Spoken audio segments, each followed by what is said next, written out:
ایک دن ایک بادشاہ اپنے محل کی چھت پر ٹہل رہا تھا۔ ٹہلتے ٹہلتے اس کی نظر محل کے قریب گھر کی چھت پر پڑی، جس پر ایک بہت خوبصورت عورت کپڑے سکھا رہی تھی۔ بادشاہ نے اپنے ایک کنیز کو بلا کر پوچھا، یہ کس کی بیوی ہے؟ اس کنیز نے کہا، بادشاہ سلامت، یہ آپ کے غلام فیروز کی بیوی ہے۔ بادشاہ نے اسی وقت فیروز کو بلایا۔ فیروز حاضر ہوا تو بادشاہ نے کہا، فیروز، ہمارا ایک کام ہے، ہمارا یہ خط فلاں ملک کے بادشاہ کو دے آؤ اور اس کا جواب بھی ان سے لے آنا۔ فیروز یہ خط لے کر گھر آیا اور خط اپنے تکیے کے نیچے رکھ دیا۔ وہ یہ نہیں جانتا تھا کہ بادشاہ نے اس کے ساتھ کیا چال چلی ہے۔ اس نے رات گھر میں گزاری، سفر کا سامان تیار کیا اور صبح ہوتے ہی سفر پر روانہ ہو گیا۔ فیروز جیسے ہی سفر پر روانہ ہوا، بادشاہ چپکے سے اپنے غلام فیروز کے گھر پہنچا اور آہستہ سے اس کے گھر کا دروازہ کھٹکھٹایا۔ فیروز کی بیوی نے پوچھا، کون ہے؟ بادشاہ نے کہا، میں بادشاہ ہوں، تمہارے شوہر کا مالک۔ اس نے دروازہ کھولا اور بادشاہ اندر آ کر بیٹھ گیا۔ فیروز کی بیوی نے حیران ہو کر کہا، بادشاہ سلامت، آج آپ یہاں ہمارے چھوٹے سے گھر میں؟ بادشاہ نے کہا، میں یہاں مہمان بن کر آیا ہوں۔ فیروز کی بیوی جو کہ سمجھدار تھی، وہ بادشاہ کا مطلب سمجھ گئی اور کہا، میں اللہ کی پناہ چاہتی ہوں آپ کے اس طرح آنے سے، مجھے آپ کے آنے میں کوئی خیر نظر نہیں آ رہی۔ بادشاہ نے غصے میں کہا، اے لڑکی، کیا کہہ رہی ہو؟ شاید تم نے ہمیں پہچانا نہیں، میں بادشاہ ہوں، بادشاہ، تمہارے شوہر کا مالک۔ فیروز کی بیوی نے کہا، بادشاہ سلامت، میں جانتی ہوں کہ آپ ہی بادشاہ ہیں، لیکن بزرگ کہہ گئے ہیں، شیر کو اگرچہ جتنی بھی تیز بھوک لگی ہو لیکن وہ مری ہوئی چیز نہیں کھاتا۔ اور پھر اس نے کہا، بادشاہ سلامت، تم اس کوزے میں پانی پینے آ گئے ہو جس میں تمہارے کتے نے پانی پیا ہے۔ بادشاہ اس سمجھدار اور باحیا عورت کی باتوں سے بڑا شرمسار ہوا اور اسے چھوڑ کر واپس چلا گیا، لیکن اپنے چپل وہیں پر بھول گیا۔ ادھر فیروز کو آدھے راستے میں یاد آیا کہ جو خط بادشاہ نے اسے دیا تھا وہ تو میں تکیے کے نیچے رکھایا ہوں۔ اس نے اپنے گھوڑے کو تیزی سے واپس موڑا اور اپنے گھر کی طرف لپکا تاکہ وہ خط لے سکے۔ فیروز جیسے ہی اپنے گھر پہنچا تو تکیے کے نیچے سے یہ خط نکالتے وقت اس کی نظر پلنگ کے نیچے پڑے ہوئے بادشاہ کی چپل پر پڑی۔ فیروز کا سر چکرا کر رہ گیا اور وہ سمجھ گیا کہ بادشاہ نے اس کو سفر پر صرف اس لیے بھیجا تھا تاکہ وہ اپنا مطلب پورا کر سکے۔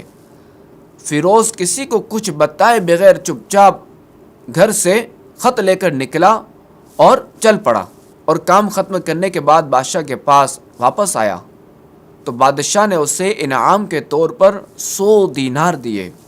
فیروز دینار لے کر بازار گیا اور عورتوں کے استعمال کے قیمتی کپڑے، کچھ تحائف خریدے اور گھر پہنچ کر بیوی کو سلام کیا اور کہا، چلو تمہارے میکے چلتے ہیں۔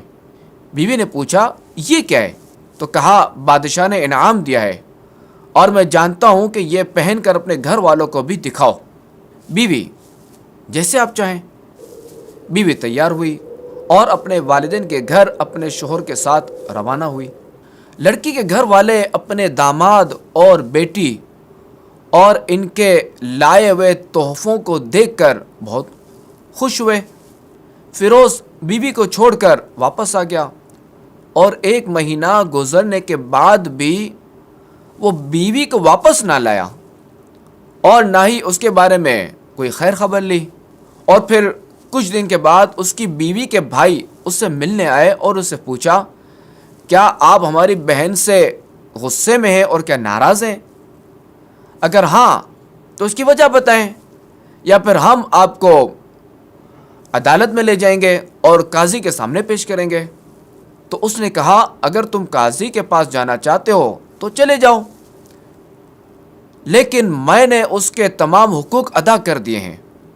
لڑکی کے گھر والے اپنا کیس قاضی کے پاس لے گئے۔ قاضی اتفاق سے اس وقت بادشاہ کے پاس بیٹھا ہوا تھا تو قاضی نے فیروز کو بلایا۔ لڑکی کے بھائیوں نے کہا، اللہ کریم بادشاہ سلامت اور قاضی القضا کو سلامت رکھے۔ اور پھر جو ہے وہ لڑکی کے بھائیوں نے اپنا مقدمہ قاضی کے روبرو پیش کیا۔ قاضی صاحب، ہم نے ایک سرسبز باغ، پھلوں سے بھرا ہوا پورا درخت اور ساتھ میں میٹھے پانی کا کنواں اس شخص کو دیا تھا۔ اس شخص نے ہمارا باغ اجاڑ دیا اور ہمارے پھل کھا لیے، درخت کاٹ لیے اور کنویں کو خراب کر کے بند کر دیا۔ قاضی نے فیروز کی طرف دیکھا اور پوچھا، ہاں تو تم کیا کہتے ہو اس بارے میں؟ فیروز نے کہا، قاضی صاحب، جو باغ مجھے دیا گیا تھا وہ میں نے پہلے سے بہتر حالت میں نے واپس کیا ہے۔ قاضی نے لڑکی والوں سے پوچھا، کیا اس نے پہلے سے اچھی حالت میں تمہیں باغ نہیں دیا؟ انہوں نے کہا، ہاں ایسا ہی ہے، لیکن ہم اس سے باغ واپس کرنے کی وجہ پوچھنا چاہتے ہیں۔ تو قاضی نے کہا، ہاں فیروز، تم کیا کہنا چاہتے ہو اس بارے میں؟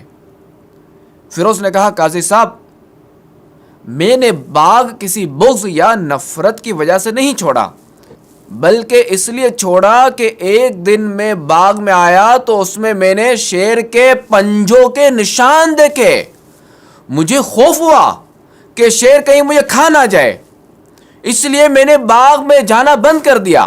بادشاہ جو ٹیک لگا کر یہ سب کچھ سن رہا تھا، اب صحیح ہو کر بیٹھ گیا اور کہا، فیروز، اپنے باغ میں اطمینان سے جاؤ، واللہ اس میں کوئی شک نہیں کہ شیر تمہارے باغ آیا تھا، لیکن وہ وہاں پر نہ تو کوئی اثر چھوڑ سکا، نہ اس باغ کا کوئی پتا توڑ سکا اور نہ ہی کوئی پھل کھا سکا، اور وہ شیر وہاں پر تھوڑی دیر رکا تھا اور پھر مایوس ہو کر لوٹ گیا تھا۔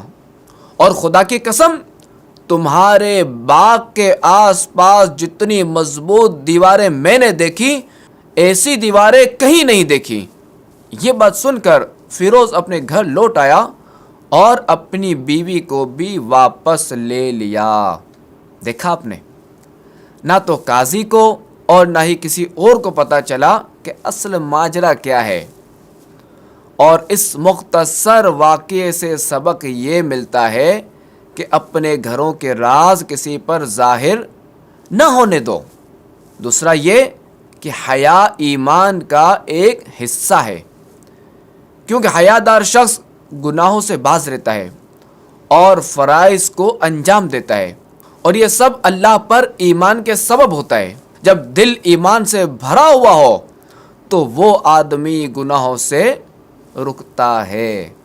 اور یہ یاد رہے کہ عورت اس بات کی امین ہوتی ہے کہ شوہر کی غیر موجودگی میں شوہر کے مال اور گھر کی حفاظت کے ساتھ ساتھ اپنی عزت و آبرو کی بھی حفاظت کرے۔